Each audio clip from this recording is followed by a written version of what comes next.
Class 11 semester 2 chapter 4। শুধু এই ক্লাসের জন্য নয়, অন্য ক্লাসের জন্য এই প্রশ্নটি কাজে লাগে। এটি আমাদের যে সমসাময়িক ভারতীয় চিন্তাবিদগণ আছেন তাদের মধ্য থেকে আজ আমরা গান্ধীর সম্পর্কে আলোচনা করব। তবে এই অধ্যায়ে গান্ধী ছাড়াও বিবেকানন্দ, নেতাজি সুভাষচন্দ্র বোস, আবুল কালাম আজাদ এদের সম্পর্কেও জানতে হবে। তবে এই অধ্যায়ে নেতাজি সুভাষচন্দ্র বোস, স্বামী বিবেকানন্দ এবং আবুল কালাম আজাদের যে সম্পর্কে আলোচনা হবে সেটি এই সিলেবাসের নতুন। এখান থেকে 6 নম্বরের কোয়েশ্চেন হবে। তবে আগে একটা কথা বলেছিলাম যে তোমরা সেমিস্টার সিস্টেমে প্রথম, তাই কোয়েশ্চেন সহজ হবে, ঘাবড়ে যাওয়ার কোনো প্রয়োজনীয়তা নেই। তবে যাই হোক, আজকে আমরা গান্ধীজির সত্যাগ্রহ সম্পর্কে আলোচনা করব। চলো দেখে নেওয়া যাক। দেখো, গান্ধীজির সত্যাগ্রহের ধারণা, কৌশলসমূহ, সত্যাগ্রহের বৈশিষ্ট্যসমূহ আলোচনা করো। তবে এখানে অনেকগুলোই কোশ্চেন হচ্ছে, তবে এখানে সত্যাগ্রহের যে বৈশিষ্ট্য সেইটা মূলত জেনে রাখবে বা পড়ে রাখবে। প্রথমে এখানে ভূমিকা হিসাবে দেওয়া আছে সত্যাগ্রহের বিষয়ে। গান্ধীজি রাজনৈতিক দর্শনের মৌলিক স্তম্ভ হল সত্যাগ্রহের ধারণা। গান্ধীজির কাছে সত্যাগ্রহের তত্ত্ব হল সুসংগত জীবন দর্শন। সত্যাগ্রহের মাধ্যমে মহাত্মা গান্ধী মানুষকে নিষ্কলুষ এবং সৎ ও সমাজ সচেতন করে তুলতে চেয়েছেন। প্রকৃতপক্ষে সমাজের দ্বন্দ্ব নিরসনে ও অশুভ শক্তির বিরুদ্ধে লড়াই করার হাতিয়ার হিসাবে সত্যাগ্রহকে বিবেচনা করা হয়ে থাকে। তবে গান্ধীজি সত্যাগ্রহ বিষয়টাকে ব্যাপকভাবে প্রয়োগ করেছেন তোমার হচ্ছে সাউথ আফ্রিকাতে যখন তিনি থাকেন। তারপর সেটা ভারতীয় স্বাধীনতা আন্দোলনে ব্রিটিশদের বিরুদ্ধে এই সত্যাগ্রহটি কাজে লাগিয়েছিলেন একটা হাতিয়ার হিসাবে। সত্যাগ্রহের উৎস রয়েছে। সত্যাগ্রহের উৎস, সত্যাগ্রহের ধারণার প্রথম সূত্রপাত ঘটেছে এই সমবায়িক সমাজ। টলস্টয়ের অহিংসা ও প্রেমের বাণী, গীতার নিষ্কাম কর্ম, খ্রিস্টের সত্য ও মানবতার আদর্শ, হযরত মুহাম্মদের সহজ সরল জীবন দর্শন প্রভৃতি গান্ধীজিকে সত্যাগ্রহের আদর্শের প্রতি আকৃষ্ট করেছে। সর্বোচ্চ সুখলাভের জন্য মানুষকে সমবায় ও সেবা কার্যে নিজেকে নিবেদন করতে হবে, রাস্কিনের এই তত্ত্বটিও গান্ধীজিকে বিশেষভাবে প্রভাবিত করেছে। এছাড়াও পরবর্তীকালে সবরমতীতে প্রতিষ্ঠিত সত্যাগ্রহ আশ্রমে সত্যাগ্রহের বিষয়ে চরম পরীক্ষা চালিয়েছেন। এইখানে সত্যাগ্রহের উৎস সম্পর্কে এতটা লেখা আছে, এতটা লেখার দরকার নেই। শুধুমাত্র তোমরা টলস্টয়ের অহিংসা, গীতার নিষ্কাম কর্ম, খ্রিস্টের আদর্শ, হযরত মুহাম্মদের আদর্শ, জন রাস্কিন এইসব শব্দগুলো লিখলেই হবে। এইগুলো হচ্ছে তোমার গান্ধীজির সত্যাগ্রহের উৎস। পরে আছে সত্যাগ্রহের ধারণা ও অর্থ। ব্যুৎপত্তিগত দিক থেকে সত্যাগ্রহ হলো সত্যে অবিচল থাকা, সত্যকে অবলম্বন করা, সত্যের প্রতি আসক্তি ইত্যাদি। সাধারণভাবে সত্যাগ্রহ হলো দ্বন্দ্ব নিরসনের একটি কৌশল। গান্ধীজির মতে সত্যাগ্রহের অর্থ হলো সত্যের শক্তি। তিনি সত্যাগ্রহ বলতে বুঝিয়েছেন এমন এক আন্দোলনকে যার ভিত্তি হলো সত্য, অহিংসা ও আত্মপীড়ন। তার মতে সত্যাগ্রহ হলো এক সুসংগত জীবন দর্শন। সত্যাগ্রহ হলো সত্যানুসারে সমবেত এক সমবায়িক উদ্যোগ। তাহলে এখানে ব্যুৎপত্তিগত দিক থেকে সত্যাগ্রহকে কয়েকটি দিক থেকে বলা হয়েছে, যেমন সত্যে অবিচল থাকা, সত্যকে অবলম্বন করা, সত্যের প্রতি আসক্তি তৈরি করা। কিন্তু এই বিষয়গুলি সম্পূর্ণভাবে সম্পন্ন হবে যদি তার মধ্যে সত্য, অহিংসা এবং আত্মপীড়ন থাকে। এটা আরও ব্যাপকভাবে প্রভাবিত হবে যদি সমবায়িক উদ্যোগ গ্রহণ করা যায়। সমবায়িক জিনিসটা কি? সমবায়িক বলতে সত্য সকলকে গ্রহণ করতে হবে, সকল মানুষকে সমবেত হয়ে সত্যকে মেনে নিতে হবে। এটি একটি যৌথ উদ্যোগ। এই উদ্যোগটা গ্রহণ করলে তবে হচ্ছে সত্যাগ্রহ বাস্তবায়িত হবে। তারপরে আছে সত্যাগ্রহের মৌলিক নীতি। গান্ধীজি সত্যাগ্রহের ধারণা তিনটি মৌলিক নীতি হলো সত্য, অহিংসা ও আত্মনিগ্রহ, যেটা আত্মপীড়ন বলছিলাম সত্যাগ্রহের ধারণা বা অর্থ বলতে গিয়ে। প্রথমে আছে সত্য। গান্ধীজি সত্যাগ্রহের ধারণার প্রথম নীতি হলো সত্য। তার মতে সত্যই ঈশ্বর।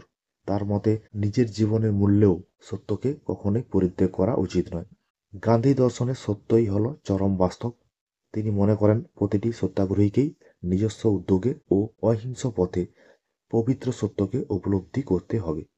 তাহলে সত্য হলো জীবনের একটা মূল্য, যেটাকে কোনোদিন পরিত্যাগ করা উচিত নয়, যেটা নিয়ে মানুষ চলতে পারে সারা জীবন, সেদিকেই লক্ষ্য থাকবে। দুইয়ে আছে অহিংসা। গান্ধীজির সত্যাগ্রহের দ্বিতীয় নীতি হলো অহিংস। সত্যাগ্রহে সত্য অর্জন করা যদি লক্ষ্য হয়, তবে গান্ধীজির মতে অহিংসা হলো সেই লক্ষ্য পূরণের হাতিয়ার। তার মতে অহিংসা অন্যায়ের সঙ্গে সম্পর্ক বর্জিত এবং দুর্বলতার সাথে দূরত্বযুক্ত। অহিংসা হলো সম্পূর্ণ একটি সদর্থক ধারণা। তাহলে অহিংসা হবে কিরকম?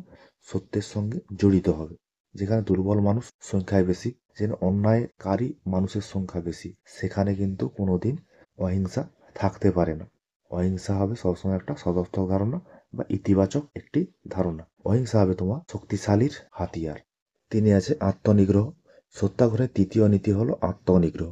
গান্ধীজির মতে আত্মনিগ্রহের অপর নাম হলো সাহসিকতা।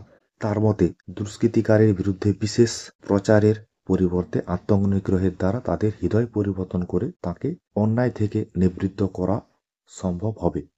অসৎ ব্যক্তির হৃদয় পরিবর্তন করার জন্য অন্যায়ের পথ গ্রহণ করার দরকার নেই।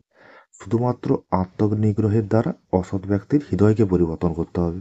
তবে সেটা তোমার মধ্যে সেই সাহসিকতাটা থাকা দরকার। এই সাহসিকতাই হচ্ছে আত্মনিগ্রহের একটা বিষয়, যেটা থাকতেই হবে একটা অসৎ ব্যক্তি বা তোমার খারাপ কাজে লিপ্ত মানুষকে তার হৃদয়কে পরিবর্তন করার জন্য। তারপরে আছে সত্যাগ্রহের কৌশল। সত্যাগ্রহের নানা পথ বা কৌশল হতে পারে, অর্থাৎ সত্যাগ্রহ নানা আকারের সংগঠিত হতে পারে, যেমন অসহযোগ, আইন অমান্য, অনশন, ধর্মঘট, গঠনমূলক কর্মসূচি ও অন্যান্য পদ্ধতি। পর্ব 6টা এখানে আলোচনা করে দেওয়া আছে। প্রথমে আছে অসহযোগ।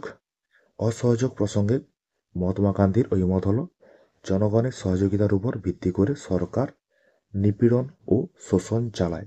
যদি জনগণ সরকারের সঙ্গে সহযোগিতা না করে, তাহলে সরকারের পক্ষে কার্য সম্পাদন করা এবং অস্তিত্ব টিকে রাখা সম্ভব হয় না। অসহযোগিতা ধর্মঘট, পিকেটিং ইত্যাদির আকারে প্রকাশিত হতে পারে। এর প্রধান লক্ষ্য হলো জনগণ এবং সরকারের চিন্তায় আঘাত করা। তবে তোমরা হচ্ছে ইতিহাসে পড়েছো অসহযোগ আন্দোলন। সেই অসহযোগ আন্দোলনের সময় কি হতো, যে ব্রিটিশ সরকারকে কোনোভাবে জনগণ যাতে না সহযোগিতা করে, সেই বিষয়ে গান্ধীজির প্রথম এই কৌশলটা হচ্ছে অসহযোগ। সেই জন্য কি হতো, ধর্মঘট করা হতো, পিকেটিং করা হতো। এটা করলে কি হবে, এটা করলে সরকারের উপর একটি চাপ বাড়ানো সম্ভব হবে। 2 আছে আইন অমান্য। অসহযোগিতার মতো আইন অমান্য হলো গান্ধীজির অনুমোদিত ও অনুসৃত সত্যাগ্রহের আরেকটি উল্লেখযোগ্য কৌশল। আইন অমান্য বলতে ভদ্র অহিংস আচরণের মধ্য দিয়ে প্রতিরোধকারীর আন্দোলনকে বোঝায়। আইন অমান্যের মাধ্যমে বিধিবদ্ধ আইনকে চ্যালেঞ্জ জানানো হয় এবং তা ভঙ্গ করা হয়। গান্ধীজির আইন অমান্য আন্দোলন ব্রিটিশদের বিরুদ্ধে, ব্রিটিশরা যেসব আইন তৈরি করছিল বা যে আইন সব প্রণয়ন করেছিল সেগুলোকে না মানা। কিন্তু এই না মানাটা হবে কি করে, এই না মানাটা হবে তোমার অহিংস পদ্ধতিতে। একটা আন্দোলন গড়ে তুলতে হবে যেখানে কোনো হিংসার প্রয়োগ হবে না, এমন একটি পরিস্থিতির কথা বলেছেন গান্ধীজি। তিনি আছে অনশন। গান্ধীজির অনুসৃত ও অনুমোদিত সত্যাগ্রহ কৌশলের আরেকটি উল্লেখযোগ্য কষ্টদায়ক কৌশল হলো অনশন বা উপবাস। তার মতে অনশন হলো সত্যাগ্রহের সবচেয়ে কষ্টদায়ক, কার্যকর, মারাত্মক অস্ত্র। তার মতে অনশনে স্বার্থপরতা, ক্রোধ, বিশ্বাসের অভাব বা অধৈর্যের কোনো স্থান নেই। মানে তোমরা যেমনটা করো, বাবা মার সঙ্গে, বাবা মার কাছে তোমরা জিনিসের আবদার করলে, আর তোমরা সেই জিনিসটা না পেলে বা না দিলে, এই পদ্ধতিটা তোমরা হচ্ছে অ্যাপ্লাই করে চলো। সেটাই তোমার হচ্ছে গান্ধীজি ব্রিটিশদের বিরুদ্ধে অ্যাপ্লাই করেছিল বা প্রয়োগ করেছিলেন। কিন্তু এইটা করতে গিয়ে তোমার কোনো রকম কোনো স্বার্থপরতা বা ক্রোধ, অধৈর্য হলে চলবে না। ধৈর্য সহকারে আন্দোলনটা, অনশনটাকে চালিয়ে যেতে হবে। 4 আছে ধর্মঘট। মহাত্মা গান্ধীর অনুমোদিত অনুসৃত সত্যাগ্রহ কৌশলের মধ্যে সর্বশেষ কৌশল হলো ধর্মঘট। তার মতে ধর্মঘট হলো কর্তৃপক্ষের বিরুদ্ধে শান্তিপূর্ণ প্রতিরোধ। ধর্মঘট কখনোই ক্ষমতা বা প্রশাসনিক নিয়ন্ত্রণ দখলের উদ্দেশ্যে প্রযোজ্য হবে না। তিনি মনে করেন ধর্মঘট পরিচালিত হবে অহিংস পথে। তার ধর্মঘটটা কার বিরুদ্ধে করবে, ধর্মটা করবে তোমার হচ্ছে ব্রিটিশদের বিরুদ্ধে হবে। গান্ধীর সময় হয়েছিল এটা। এটা কিন্তু হবে সবসময় শান্তিপূর্ণ ভাবে, কিন্তু এর উদ্দেশ্য কিন্তু সরকারি ক্ষমতা দখল নয়। সরকারকে তার সঠিক পথে চালানোর জন্য এই সত্যাগ্রহের কৌশলটি প্রয়োগ করা হয়। 5 আছে গঠনমূলক কর্মসূচি। গঠনমূলক কর্মসূচি ছাড়া আইন অমান্য আন্দোলন পক্ষাঘাতগ্রস্ত হাতের দ্বারা চামচ তোলার প্রচেষ্টার মতোই ব্যর্থ বলে মনে করেন গান্ধীজি। তার কাছে এরূপ কর্মসূচি সত্যাগ্রহের একটি ইতিবাচক দিক বলে বিবেচিত হতো। তাহলে গঠনমূলক কর্মসূচিটা কিভাবে হবে? এই যে আমরা পড়লাম অসহযোগ, আইন অমান্য, অনশন, ধর্মঘট, এই যে বিষয়গুলো, এই যে কৌশলগুলো, এই কৌশলগুলো একটা সুসংগঠিত পথে একটা কর্মসূচির মাধ্যমে অগ্রসর হতে হবে, তাহলে তার ইতিবাচক দিক দেখা যাবে। এই অসহযোগ, আইন অমান্য আন্দোলন বা অনশন, ধর্মঘট তখনই সফল হবে যখন এই গঠনমূলক কর্মসূচি ঠিকমতো তৈরি করা হবে, বা নির্দিষ্ট নিয়ম মেনে কৌশলগুলি ব্যবহার করা হবে।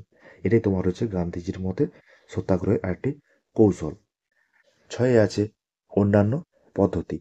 সত্যাগ্রহের উপযুক্ত পদ্ধতিগুলি ছাড়া গান্ধীজির অন্য যেসব পদ্ধতি গ্রহণের উপর জোর দিয়েছিলেন সেগুলি হলো পারস্পরিক আলাপ আলোচনা, আবেদন নিবেদন, অর্থনৈতিক বয়কট, বিক্ষোভ আন্দোলনের অংশ হিসাবে সক্রিয় প্রচারমূলক সভা সমিতি, মিছিল প্রভৃতি আয়োজন। এইগুলো তো গেল তোমার হচ্ছে সত্যাগ্রহের 6টি কৌশল। যদি গান্ধীজি সত্যাগ্রহের কৌশল আলোচনা করতে বলে তাহলে কিন্তু এই 6টি দেবে, তবে মূল হচ্ছে 4টা: অসহযোগ, আইন অমান্য, অনশন, ধর্মঘট। এই 4টা হচ্ছে মূল কৌশল। তারপর আছে গান্ধীজির সত্যাগ্রহের বৈশিষ্ট্য। প্রথমে আছে আত্মশক্তি। গান্ধীজির মতে সত্যাগ্রহের অন্যতম প্রধান বৈশিষ্ট্য হলো আত্মশক্তি। এই আত্মশক্তির দ্বারা সকল প্রকার অন্যায় অত্যাচারের বিরুদ্ধে প্রতিরোধ গড়ে তোলা যায়। সত্যাগ্রহের মধ্যে প্রতিপক্ষের প্রতি কোনো হিংসা, বিদ্বেষ বা ঘৃণার মনোভাব থাকে না। প্রতিপক্ষের হৃদয় পরিবর্তন করতে হবে অহিংস প্রতিরোধের মাধ্যমে। আত্মিক শক্তি বলতে নিজের হৃদয়ে বা মনের যে শক্তিটা, সেই শক্তি দিয়ে তোমার হচ্ছে অন্যায় অত্যাচারের বিরুদ্ধে প্রতিরোধ গড়ে তুলতে হবে।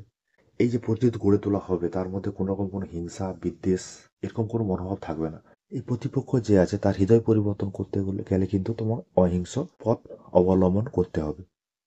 2 সত্যাগ্রহের বৈশিষ্ট্য আছে অহিংসার আদর্শ। সত্যাগ্রহের মূল ভিত্তি হলো অহিংসার আদর্শ। সত্যাগ্রহের বিভিন্ন পথ ও পদ্ধতি আছে, কিন্তু সব পথ ও পদ্ধতির মূল ভিত্তি অহিংসা। সত্যাগ্রহের বিভিন্ন কৌশল ও পদ্ধতি হলো অসহযোগ, আইন অমান্য, অনশন, ধর্মঘট ইত্যাদি। এই যে আইন অমান্য, অসহযোগ, অনশন, ধর্মঘট, এই যে পদ্ধতি বা কৌশলগুলো সত্যাগ্রহের, এগুলো কিন্তু সবগুলোই কিন্তু অহিংস পথে হবে। কোন রকম কোনোভাবে হিংসার প্রয়োগ দেখা যাবে না। তারপরে 3 দাগে আছে মানুষের সহজাত প্রকৃতি। গান্ধীজির মতে সত্যাগ্রহ মানুষের সহজাত প্রকৃতির মধ্যেই নিহিত থাকে। অর্থাৎ সত্যাগ্রহ হলো যে কোনো ব্যক্তির সহজাত জন্মগত অধিকার। সেই কারণে সত্যাগ্রহের আদর্শে অনুপ্রাণিত ব্যক্তি সর্বদাই শৃঙ্খলাপরায়ণ ও সব দুঃখ যন্ত্রণা সহ্যের অধিকারী। সত্যাগ্রহে অনুপ্রাণিত যেসব ব্যক্তি তাদের কিন্তু এই যে অহিংস যে মনোভাবটা মানুষের বা ওই ব্যক্তির একটা সহজাত প্রবৃত্তির মধ্যে পড়ে। সে কোনো সময় হিংসার পথ অবলম্বন করবে না বা ঘৃণার পথ অবলম্বন করবে না। এই সত্যাগ্রহে যেসব ব্যক্তি অনুপ্রাণিত তারা সবসময় কি হবে, শৃঙ্খলাপরায়ণ হবে এবং যে কোনো রকম দুঃখ কষ্টকে সহ্য করতে পারবে। এটা মানুষের কিন্তু সহজাত প্রকৃতির মধ্যে পড়ছে। 4 আছে সত্যাগ্রহ বীরের অস্ত্র। সত্যাগ্রহের মধ্যে কোনো হিংসা ও ভীরুতার স্থান নেই। সেই কারণে সত্যাগ্রহের দুর্বলের কোনো স্থান নেই। সত্যাগ্রহ হলো সাহসী বীরের হাতিয়ার। গান্ধী দর্শন অনুসারে দুর্বল কাপুরুষ ব্যক্তি হিংসা বা অস্ত্রের সাহায্য নেয়, কিন্তু সত্যাগ্রহীরা ভীরু কাপুরুষ নয়। এইখানে গান্ধীজি কিভাবে সেই সময় যারা আন্দোলনকারী ছিলেন তাদের কিভাবে মগজ ধরে এটা করেছেন। গান্ধীজির মূল আদর্শ ছিল তোমার হচ্ছে অহিংস আন্দোলন। সেই অহিংস আন্দোলনে মানুষকে অনুপ্রেরণা জাগানোর জন্য এই কথাগুলি তিনি বলেছিলেন। যারা হাতিয়ার ব্যবহার করে, যারা হিংসাকে ব্যবহার করে, তারা হচ্ছে দুর্বল, তারা কাপুরুষ। এটা কিন্তু সত্যাগ্রহীদের লক্ষণ হতে পারে না। এই বলেই তিনি জনগণের মগজ ধরে এটা করতে ভালো পেরেছিলেন। সকলের কল্যাণ সাধন। সত্যাগ্রহের মাধ্যমে শত্রু মিত্র, বাদী বিবাদী সকলেই কল্যাণ সাধন সম্ভব হয়। সত্যাগ্রহ হলো এক সংগ্রাম, যে সংগ্রাম ক্রোধ, হিংসা, বিদ্বেষ, সুখ দুঃখ বর্জিত। এর মধ্যে জয় পরাজয়ের ভাবনা বা আশঙ্কা নেই। এই সংগ্রাম হলো সত্য ও ন্যায়ের জন্য। এই যে সত্যাগ্রহ যে আন্দোলনটা, এই আন্দোলনটা তোমার হচ্ছে সকলের কল্যাণ সাধনের জন্য আন্দোলনটা করা হয়েছিল। মানে ব্রিটিশ বিরোধী আন্দোলন তৈরি করতে গিয়ে গান্ধীজির অনেক শত্রু তৈরি হয়ে গিয়েছিল। তোমরা জানো কংগ্রেস ছাড়াও অনেক রাজনৈতিক পার্টির উদ্ভব হয়ে গেছিল, সেইখানে তাদেরকে বিবাদী বলা হয়েছে। কিন্তু এই সত্যাগ্রহের মাধ্যমে এই শত্রু বিবাদী যারা আছে তারা সকলেই কিন্তু কল্যাণ সাধন করা সম্ভব হয়। সত্যাগ্রহ হচ্ছে এই জন্য একটা সংগ্রাম, যেই সংগ্রামে তোমার হিংসা, দেশ বিদ্বেষ, সুখ দুঃখ কিছুই নেই। সেখানে আবার কি জয় পরাজয়ের কোনো ভাবনাই নেই। যে সংগ্রামটাকে তিনি সত্যের সংগ্রাম বলে বর্ণনা করেছেন। 6 আছে সত্যের জন্য আত্মোৎসর্গ। সত্যাগ্রহ হলো সত্যের জন্য আত্মোৎসর্গ। সত্যাগ্রহী হবেন সৎ ও উন্নত মনের অধিকারী। সত্যের সন্ধানে সত্যাগ্রহী নিজের দৃষ্টিভঙ্গির সঙ্গে অপর সকলের দৃষ্টিভঙ্গিকে সংযুক্ত করবেন। তাহলে সত্যাগ্রহী কোনো সময় অসৎ হলে চলবে না, তাদের মানসিকতা ক্ষীণ হলে চলবে না, তাদের মানসিকতা যাতে উন্নত হয়, তারা যাতে সৎ হয়। সেই দিকে দৃষ্টি দেওয়ার জন্য গান্ধীজি এখানে জনগণকে প্রেরণা দিয়েছেন। সাথে আছে সংহত জীবন দর্শন। সত্যাগ্রহ হলো এক সংহত জীবন দর্শন। একে অপরকে জানা, খোলা মন নিয়ে চলা, একে অপরের প্রতি আন্তরিক হওয়া, অপরের বিশ্বাসযোগ্যতা অর্জন করা, ঘৃণা, প্রবঞ্চনা, অশুভ ইচ্ছা বর্জন করা, সার্বিক প্রেম ও প্রীতি প্রসারিত করাই সত্যাগ্রহের যুক্তিসিদ্ধ দর্শন।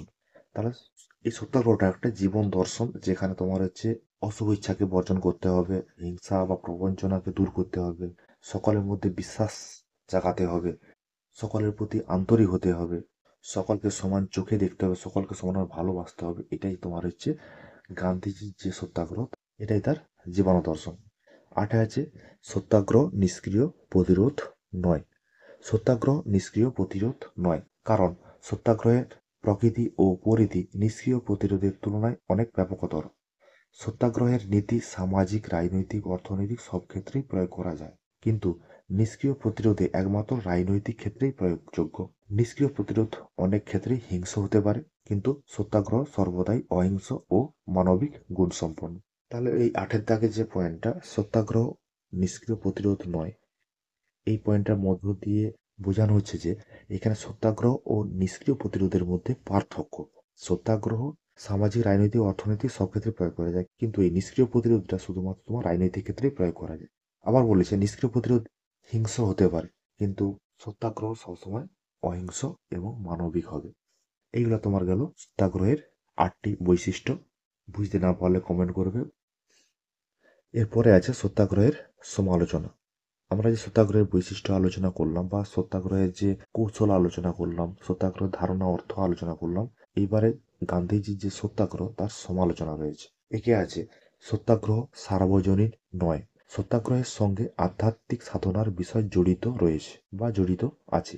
এক্ষেত্রে ঈশ্বর ও ধর্মের প্রভাব খুব বেশি, কিন্তু যারা ঈশ্বর বা ধর্মে বিশ্বাসী নন তারা সত্যাগ্রহে বিশ্বাসী হবে এমন কোনো নিশ্চয়তা নেই। এই যে ভারতীয় সমাজে যত জনগণ আছে সকলেই যে সমানভাবে ঈশ্বরের প্রতি বিশ্বাস থাকবে সেটা কিন্তু নয়। কিন্তু এই সত্যাগ্রহ যে বিষয়টা, এটা হচ্ছে তোমার আধ্যাত্মিক বিষয়ের উপর বেশি জোর দেওয়া হয়েছে। তাই সমাজের যে অধিকাংশ মানুষ এই আন্দোলনের সঙ্গে আসতে পারেনি।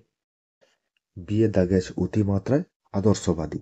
সত্যাগ্রহের দর্শনে মানুষের সামগ্রিক নৈতিক বিকাশ, সত্য ও ন্যায়ের প্রতিষ্ঠার জন্য আত্মকষ্ট সহ্য করার ক্ষমতা প্রভৃতির উপর গুরুত্ব আরোপ করা হয়।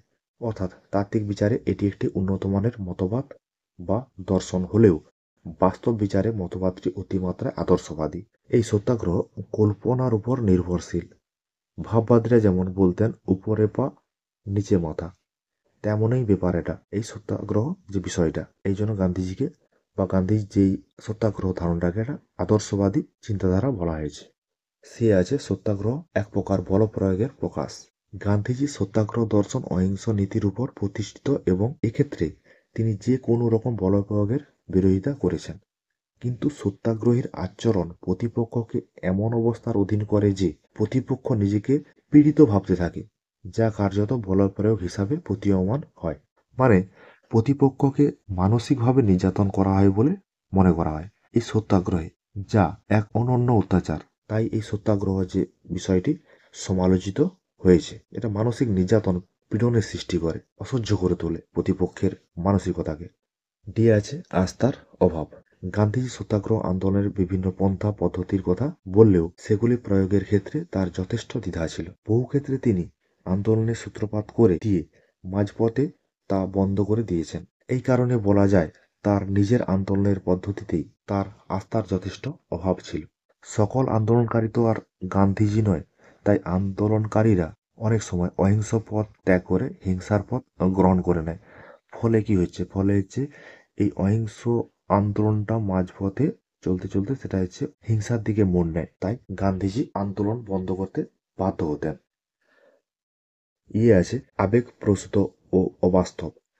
গান্ধীজি সত্যাগ্রহের মৌলিক নীতি হিসাবে সত্য, অহিংসা এবং আত্মনিগ্রহের উপর গুরুত্ব আরোপ করেছেন, কিন্তু এগুলি কোনো ব্যক্তির পক্ষে বাস্তবে আয়ত্ত করা সম্ভব নয় বা সুদীর্ঘ সময় ও সাধনার ব্যাপার।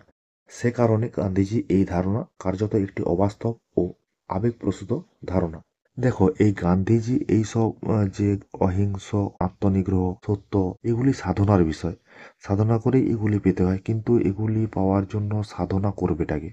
তাই এগুলি আয়ত্ত করাও কিন্তু সম্ভব নয়। তাই মানুষ অধৈর্য হয়ে পড়তো, হিংসার পথ গ্রহণ করে নিত। এই সত্যাগ্রহকে সঠিকভাবে গ্রহণ করা মানুষের পক্ষে সম্ভব হয়ে পড়তো না। তারপরে আছে তোমার সত্যাগ্রহ ও নিষ্ক্রিয় প্রতিরোধের মধ্যে যে পার্থক্যটা, সেটা অস্পষ্ট। গান্ধীজি নিষ্ক্রিয় প্রতিরোধ ও সত্যাগ্রহের মধ্যে যে পার্থক্য নির্দেশ করেছেন তা সুস্পষ্ট নয়। ফলে এই দুই পদ্ধতির সীমারেখা কিভাবে নির্দিষ্ট হবে সে সম্পর্কে সাধারণ মানুষের মধ্যে বিভ্রান্তি সৃষ্টি হয়েছে। গান্ধীজির সত্যাগ্রহ সামাজিক, রাজনৈতিক, অর্থনৈতিক সব ক্ষেত্রেই প্রয়োগ করা যায়, কিন্তু এই নিষ্ক্রিয় প্রতিরোধটাকে শুধুমাত্র রাজনৈতিক ক্ষেত্রেই প্রয়োগ করা যায়। কিন্তু এই পার্থক্যটা ঠিক সুস্পষ্ট নয়। তাই মানুষ বিভ্রান্ত হয়ে পড়তো যে কোনটিকে গ্রহণ করবে আর কোনটিকে গ্রহণ করবে না। ঠিক আছে, এগুলো তোমার হচ্ছে সত্যাগ্রহের সমালোচনা। যদি তোমার সত্যাগ্রহ বৈশিষ্ট্য পড়ে, তাহলে যদি পারো তো দু একটা সমালোচনা অবশ্যই দিয়ে রাখবে, তাতে নোটের বা লেখার স্ট্যান্ডার্ডিটি বাড়বে। ঠিক আছে, তারপরে উপসংহার হিসাবে দু চার লাইন দেওয়া আছে। গান্ধীজির সত্যাগ্রহের আদর্শ বা নীতি সম্পর্কে বিভিন্ন সমালোচনা থাকা সত্ত্বেও সত্যাগ্রহের নীতি বা আদর্শের গুরুত্বকে কোনোভাবেই অস্বীকার করা যায় না। মহাত্মা গান্ধীর সত্যাগ্রহ দর্শনে সত্যের শক্তি ও আত্মশক্তির উপর বিশেষ গুরুত্ব আরোপ করা হয়েছে। বলা হয়েছে যে চূড়ান্ত বিচারে সত্য সফল হবে, কারণ সত্যই হলো ধর্ম। সত্যনিষ্ঠ ও অসীম আত্মশক্তির অভিব্যক্তি হলো সত্যাগ্রহ। তাহলে সত্য, আত্মশক্তি, শক্তি, আধ্যাত্মিকতা, আত্মনিগ্রহ, এগুলো সবই নিয়ে একসঙ্গেই কিন্তু একটা সত্যাগ্রহ নামক তত্ত্বের আবিষ্কার করেছিলেন মহাত্মা গান্ধী। ঠিক আছে, আলোচনাটা বড় বলে মনে হলো, বড় নয়। তোমাদের জন্য সত্যাগ্রহের বৈশিষ্ট্য এবং সমালোচনা পারলে দু একটা, তো অন্যান্য ক্লাসের জন্য লাগে, তাই দেওয়া পুরো কোশ্চেনটা। ঠিক আছে, দেখবে, পড়বে, বুঝতে পারো না পারো কমেন্ট করবে। তোমাদের জন্য আমার এই কিঞ্চিত প্রয়াস।